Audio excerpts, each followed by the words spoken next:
ഇന്ന് ഞങ്ങൾ പുറത്ത് പോവാണ്. ആ ടൈമിൽ ഇഷ്ലുവിനെ കുറച്ച് നേരം ഒന്ന് ഫ്രണ്ട് സീറ്റിൽ ഇരുത്തിയപ്പോൾ പിന്നെ ആളവിടെ സെറ്റായി. അപ്പോൾ ഇത്തിരി നേരം അവിടെ ഇരുന്നോട്ടെ എന്ന് വിചാരിച്ചിട്ട് അവിടെ തന്നെ ഇരുത്തിയിട്ടോ.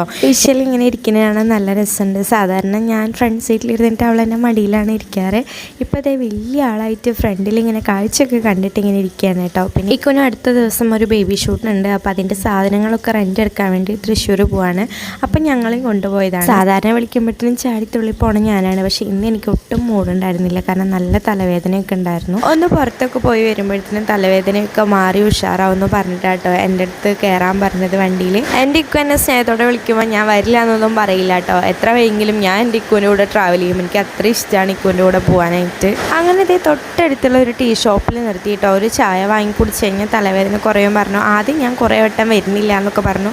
പിന്നെ ഇക്കു എന്നെ നിർബന്ധിച്ചപ്പോൾ ഞാനും വന്നു. അങ്ങനെ ഞാനൊരു കോഫിയും ഒരു ചായയും പറഞ്ഞു കേട്ടോ. പിന്നെ ഇഷ്ലുവിന് പുഴുങ്ങിയ മുട്ട മേടിച്ചു കൊടുത്തിട്ടുണ്ടായി.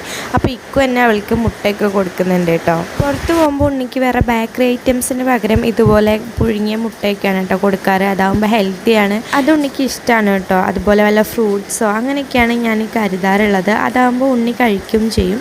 പിന്നെ ഇക്കു 2 കായ ബജി വാങ്ങിയിട്ടുണ്ടായി. നല്ല ചൂട് കായ ബജിയായിരുന്നു കേട്ടോ. എനിക്ക് ഏറ്റവും പറ്റാത്ത 2 കാര്യമാണ് ചൂടും എരിവും.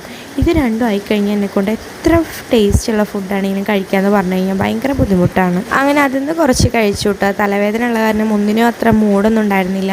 പിന്നെ ഞങ്ങൾ അവിടെ നിന്ന് ഇറങ്ങിയ സമയത്ത് കുറച്ച് ഫോട്ടോസും വീഡിയോസൊക്കെ എടുത്തു. എൻ്റെ കണ്ണൊക്കെ ഇരിക്കുന്നത് കണ്ടോ തലവേദന എടുത്തിട്ട്. എന്നാലും ഇൻസ്റ്റഗ്രാമിൽ നല്ല ഫിൽറ്ററൊക്കെ നോക്കിയിട്ട് നല്ലൊരു ഫോട്ടോയും വീഡിയോ ഒക്കെ എടുക്കുമ്പോൾ ഒരു പ്രത്യേക സന്തോഷമൊക്കെയാണ്. അങ്ങനെ ഞങ്ങൾ തൃശ്ശൂർ പോയിക്കൊണ്ടിരിക്കുകയാണ്. നല്ലൊരു മഴയുള്ള ദിവസമായിരുന്നു കേട്ടോ ഇന്ന്. പിന്നെ കുറേ ഭാഗത്തൊക്കെ വെള്ളം കയറിയിട്ടുണ്ടായി. തൃശ്ശൂരുള്ള സൈനപ്പിലേക്കാണ് കേട്ടോ ഞങ്ങൾ വന്നിട്ടുണ്ടായിരുന്നത്. ഇവിടെയാണ് ബേബി ഷൂട്ടിനുള്ള എല്ലാ ഐറ്റംസും റെന്റിന് കിട്ടുന്നത്. ഒരു 2 വർഷം മുമ്പ് ഞാനിവിടെ വന്നിട്ടുണ്ടായിരുന്നു കേട്ടോ ബേബി ഷൂട്ടിൻ്റെ ഐറ്റംസൊക്കെ നോക്കാൻ. അന്ന് ഞാൻ ഡീറ്റെയിൽ ആയിട്ട് ഈ ഒരു ഷോപ്പിൻ്റെ വീഡിയോ ഒക്കെ ചെയ്തിട്ടുണ്ടായിരുന്നു കേട്ടോ. ഇപ്പോഴും ദേ ഈ കാണുന്ന പോലെ ബേബി ഷൂട്ടിനായിട്ടുള്ള എല്ലാ ഐറ്റംസും ഇവിടെ അവൈലബിൾ ആണ്. നല്ല അഫോർഡബിൾ റേറ്റ് ആണ്. ക്വാളിറ്റിയുടെ കാര്യത്തിൽ ഒരു കോംപ്രമൈസും ഇല്ല കേട്ടോ. അങ്ങനെ ബേബി ഷൂട്ടിന് ആവശ്യമായിട്ടുള്ള സാധനങ്ങളൊക്കെ ഞങ്ങൾ സെലക്ട് ചെയ്തു. അതിൻ്റെ ബില്ല് ചെയ്തുകൊണ്ടിരിക്കുകയാണ് ഇക്കു. ദേ ഈ ഒരു സഞ്ചി നിറയെ ഞങ്ങൾ വാങ്ങിയിട്ടുള്ള ഐറ്റംസ് ആണ് കേട്ടോ. അങ്ങനെ അവിടെ നിന്ന് ആ ചാക്കൊക്കെ എടുത്തിട്ട് ഞങ്ങൾ പോവാണ്. അപ്പോൾ ആർക്കെങ്കിലൊക്കെ ബേബി ഷൂട്ട് പ്ലാൻ ഉണ്ടെങ്കിൽ തൃശ്ശൂരുള്ള സൈനപ്പിൽ വരികയാണെങ്കിൽ നിങ്ങൾക്ക് ഇഷ്ടമുള്ള ഐറ്റംസ് ഒക്കെ അവിടെ നിന്ന് പർച്ചേസ് ചെയ്യാം കേട്ടോ. അവിടെ നിന്ന് നേരെ വീട്ടിലേക്കാണ് കേട്ടോ ഞങ്ങൾ വന്നത്. പിന്നെ വരുന്ന വഴിയിൽ വീട്ടിലേക്ക് കുറച്ച് ബേക്കറി ഐറ്റംസ് വാങ്ങിയിട്ടുണ്ടായിരുന്നു കേട്ടോ.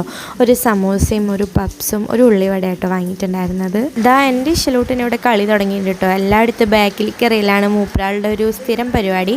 അപ്പോൾ നിങ്ങളുടെ അറിവിൽ ആരെങ്കിലും ഉണ്ണികൾ ഇതുപോലെ എല്ലാ സാധനങ്ങളും ബാക്കിലേക്ക് എടുത്ത് എറിയുന്ന ആരെങ്കിലും ഉണ്ടെങ്കിൽ ഒന്ന് കമൻറ്റ് ചെയ്യണേ. അതുപോലെ തന്നെ ഈശ്വരി ഇരിക്കുന്നതും ഈ ഒരു രീതിയിലാണ് കേട്ടോ. ഞാൻ വേറെ ഉണ്ണികൾ